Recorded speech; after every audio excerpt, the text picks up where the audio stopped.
The Spurs got beat down last night. Wemby got to watch. You want to prove your value, stand and watch for a little while, see how they manage. And they didn't manage well. It was out of hand early. I don't know what to say about last night. You know, Houston pretty well known, and they got rocked last night. yeah, So KC's. it was just it was a sports suck kind of day, and that's never fun to experience or to go through. And I think that was the price we had to pay. That was the universe balancing out after we hit 20 wins the other night. You know what I mean? You gotta eat it once or twice along the way. I think my most pleasant surprise was the blowout that Devontae had from one game to the next. I think he should leave his hair out, man. He looked good last night. If you ain't gonna play good, you might as well look good. Devontae Graham took out the braids and blew it out last night. Looked good. That's about all that I could say about what we're witnessing last night. It was what, less than a day before. I was just reveling in the glory that is Wemby, and in my mind, nothing showed his value more than that night. If you wanted to, I think the Memphis game proved an all NBA quality to his game. I mean, he only had 18 points, but nearly another Wemby, another 5-by-5 almost. But without him against a team that is, fighting to stay even. And then post game, man, oh man, did you notice? Spurs fans, you got to be. If Oklahoma City makes a run, if they win a couple of games, the whole mimicking the Oklahoma City Thunder is going to be put in stone, man. This process, I don't care how good Wemby got and how fast he got there. The wheels turn slowly in Spurs land. It's hard to turn a battleship. Do we need any other analogies? Listen to Pop post game talking about being up in Oklahoma City and the plan for Wemby. Overall, the organization has done a fantastic job. Sam Presti is special.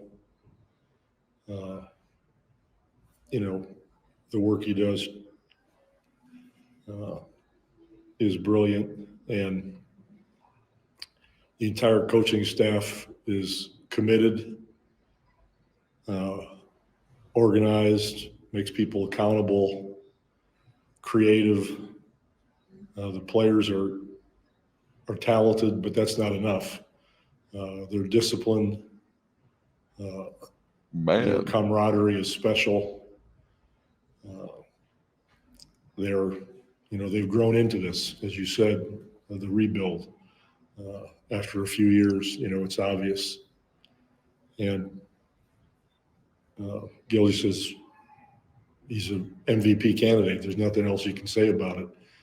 When you've got that, it's your responsibility to build around it, and they've done it. So they deserve a lot of credit. Wow, that was Pop, not post, pregame, before they whipped our ass. So let's go. Let's look at the flower words that were uttered in that little short sentence. Brilliant, committed, organized, creative, talented, disciplined, special, camaraderie, building around their all-star. Holy cow. Slow down to fast forward, everybody. We ain't fast forwarding crap. We are in the midst of a process, which is fine, especially if OKC does go on a run. No, that's not fine. Well, as long as Wemby's down with it, I'm down with it. Why would you be down? No one is saying you can't, do some of these things, but to willingly slow yourself down in some capacities in the name of this tank job process experience we say your slow nose off down. To spite your face. Well, I say slow down. They're saying we're staying the course. I think we're all saying you better Wendy and his socialist gathering of writers, the Hoop Collective. They're all saying you better fast forward. This whole waiting around and using your draft picks and growing into the system and becoming organized and talented and disciplined and camaraderie and all the other things that make greatness, you better speed the process. But I don't think the process has ever been fast forwarded. I think that we were fed a line. I think Wemby is going to just have to sit back and watch a slow growth watch the vines slowly climb the fence. Because I didn't buy this. If you're emulating this, there ain't no fast forward here. There's just no guarantee that works, and there's no guarantee anything works. To be very clear, I'm not like, oh, you're clearly denying the foolproof strategy, but you introduce and invite so many unknowns when you do this. Mhm. I mean, who's like It's pick scary. a year, like pick a year that we think the Spurs may think that they're ready. Let's call it 2026. I right? think How about in that? their heart of hearts, in 2026, they're going to look a lot like the Timberwolves.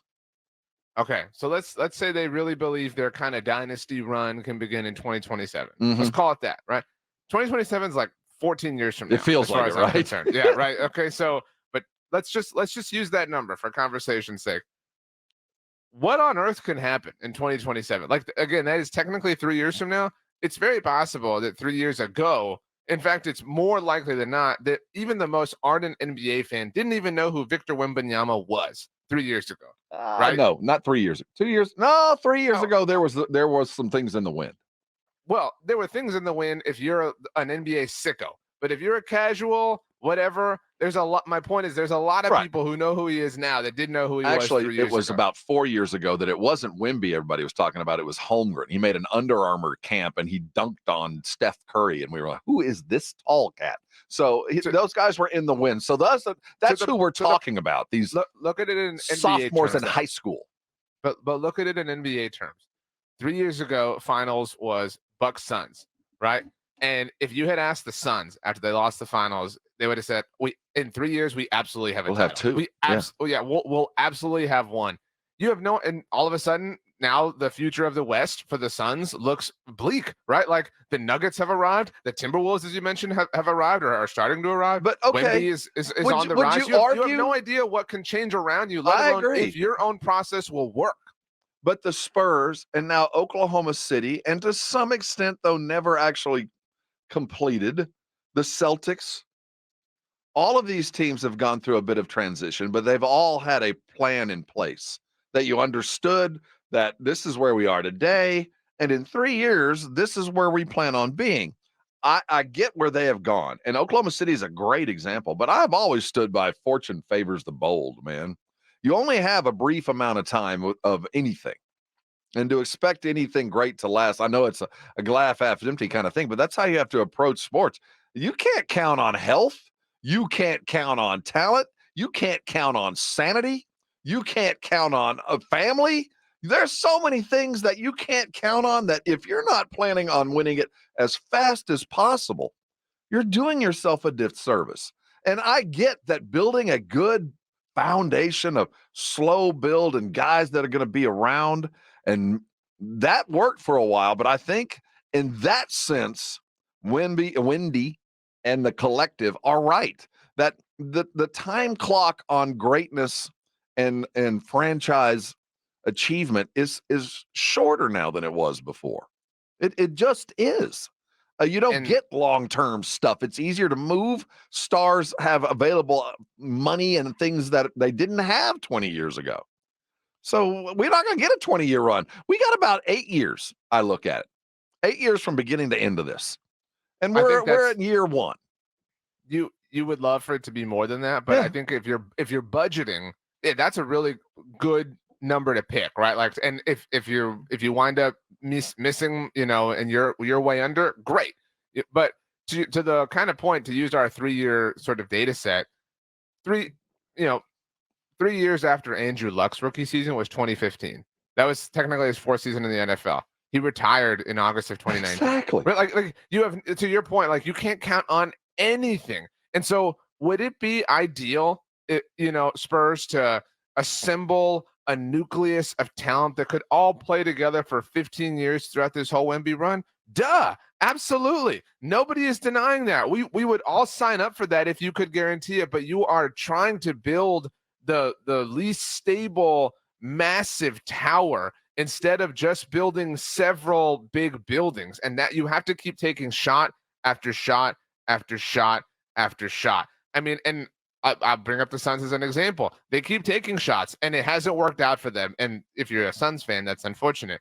But if I was a Suns fan, I would feel like, hey man, respect. You know, Yeah, you know swinging for you're it. close and you're swinging, and it's just not working out for you in that sports. But at least you're not sitting back. You are constantly trying to go for it each and every year, and not doing that when you have, I don't know, what, the fifth best player in the world on your team is malpractice. It's ridiculous to suggest that. So that's why Pop's words yesterday were pretty terrifying, especially because they would then go on to get destroyed by the team in question.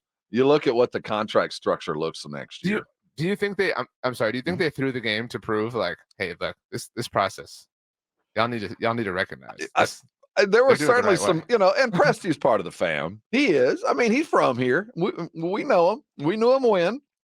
So I get the love affair that was, and I also get the idea of the long-term strategic, you know, monolithic growth of a great and talented and franchise. Heck, I watched it happen, but I also watched it decline, and I saw the reasons it did. And I just know that 20 years is now 8 in the modern world.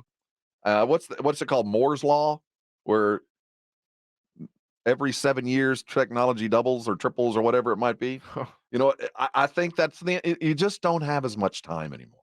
And when I watch what Oklahoma City did, and keep in mind the key to the Oklahoma City growth was what did Shea Gilgeous land at? He was a 12th pick, wasn't he? He was no one thought Shea Gilgeous was all NBA when they drafted him. He had the potential.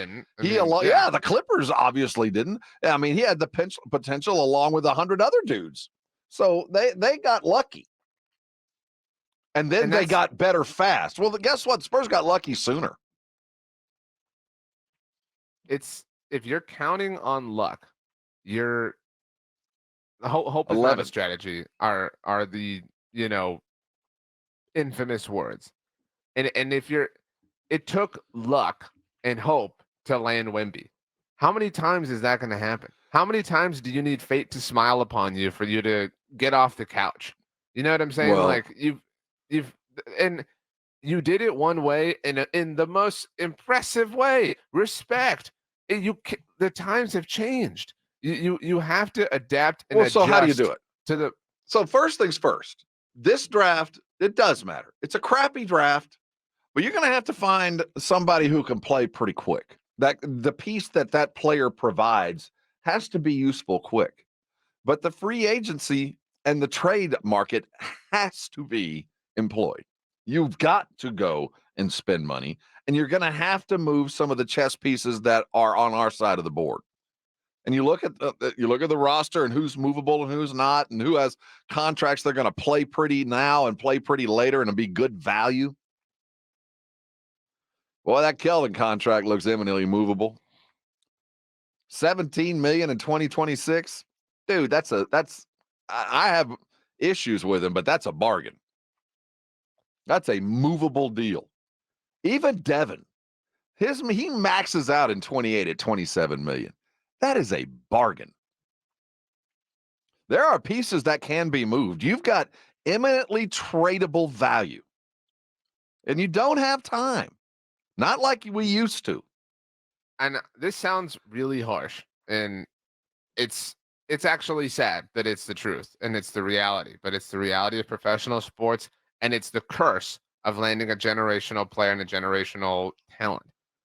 You don't have time to be loyal. You don't. You simply do not. I think who's the most dynasty across professional sports right now? Chiefs? Right now it's the Chiefs. Yeah. Okay, so the Chiefs said, Tyreek Hill, we'll move on. We will move on. All these other there are 3 players that have been a part of this 3-year run, or this 3 Super Bowl run for them. I mean, it's like a 6-year run at this point, but they're Patrick Mahomes, who's the most important, right? He's your Wemby, Travis Kelce, and Jones. and Chris Jones. Yeah. That's it. They have held no loyalties to staffers or anything like that, and they are willing to. This is not even apples to oranges. This is like apples to like thumbtacks. I mean, this is a very different thing. But think about it. They traded Tyreek Hill. They traded the thing that seemingly made the best player the best version of himself. And they said, we're willing to think about this differently. We're willing to do this in a completely different way and trust that, you know, I don't want to call it zigging where everybody zags, but we're willing to Mhm. trust our line of thinking and our best players to be what carries us in the name of taking swings elsewhere. And it worked out. I mean, you have to be aggressive. You cannot just assume that it's going to fall in line for you every single year. The schedule again concludes on Sunday, and I think there's, keeping Victor out last night. Obviously, I think he was tired. I mean, that was one of those. I don't care who we were playing. I think he'd have taken the night off after the night before travel.